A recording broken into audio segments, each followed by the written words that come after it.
Hey y'all, I'm Val from Our Forever Farm. I'm glad you're here. I'm fixing to go outside and finish working. I worked a lot yesterday. I wanted to show you what I'm cooking. I've done it many times, but I got this cabbage from Setting Rock Farms, my friends at the farmer's market.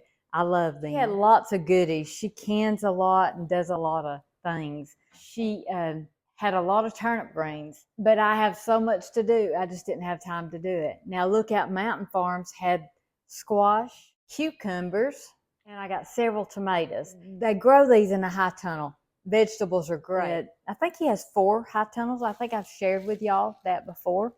Now this is from Philip and Crystal's Kitchen, and they actually have a Facebook page. It's called Philip and Crystal's Kitchen. They make sourdough bread, cinnamon rolls. They make a lot of things, and it's beautiful. Their whole setup is gorgeous. I love it. I wanted to show you this sourdough bread I bought. I just think it's beautiful. So this is the bread we're having today. I'm going to freeze half of this. I contacted her and asked her how to store it. She said I could freeze it.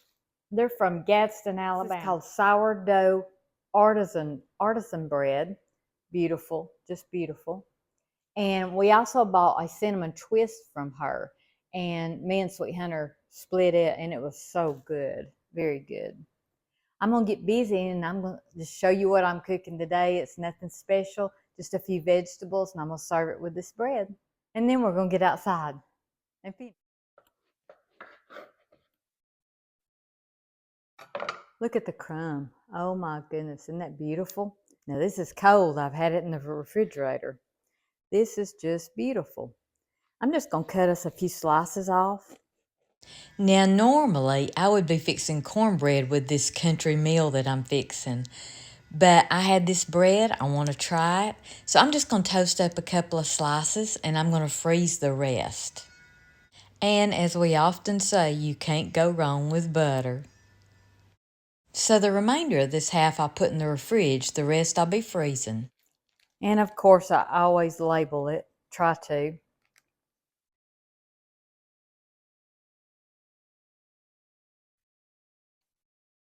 So this will go downstairs in the freezer.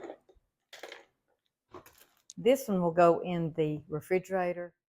I can't wait to get fresh squash out of my garden, but this is going to be great. Sometimes I slice my squash and fry it. Sometimes I just cut it in chunks, like I'm doing here. So I washed my squash really good. I cut the ends off, I cut it in chunks, and then I put it in a bowl. Now I'm going to add buttermilk to it. And I'm just going to get enough buttermilk to wet it so the breading will stick. I'm going to toss this just a little bit and salt and pepper it and let it sit. I let it sit about 5 minutes with the salt and pepper and buttermilk. I was out of cornmeal up here in my kitchen, so I had to run down to my freezer to get some cornmeal out.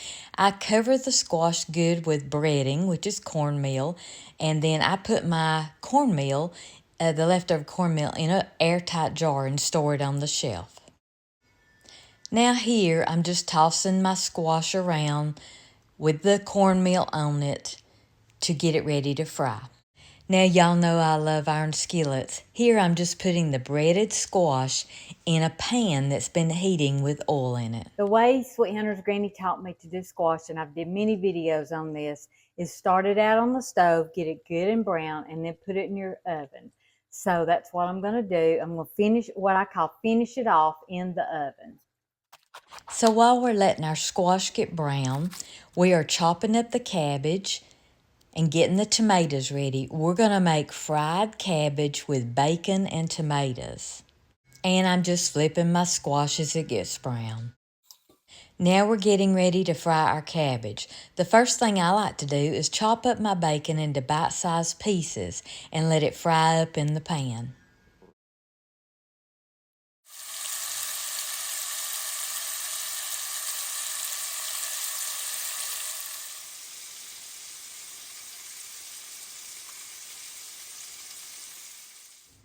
Now that the bacon's done, I go ahead and put my chopped up cabbage in the pan right on top of my bacon and just stir it around. Do not drain your grease. That's what makes this delicious.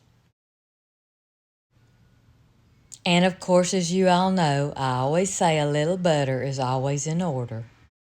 Now you can chop up an onion in this, it would be delicious. Here I'm just using minced dried onions, and I'm putting my squash in the oven to finish it off. Now as soon as I realize that my cabbage is done, I go ahead and throw my chopped tomatoes in.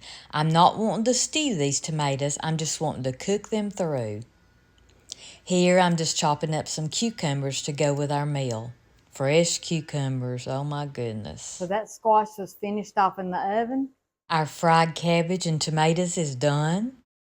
So there's the sourdough bread. Doesn't that look good? Oh my goodness, it looks good. So you can see here we've just got a country vegetable meal. We've got fried squash. We've got fried cabbage with tomatoes and bacon, sourdough bread, and sliced cucumbers. This is gonna be delicious. If y'all keep watching, you'll see I didn't go outside and work. I got a little sidetracked and went fishing. Right now, it's my favorite little hobby.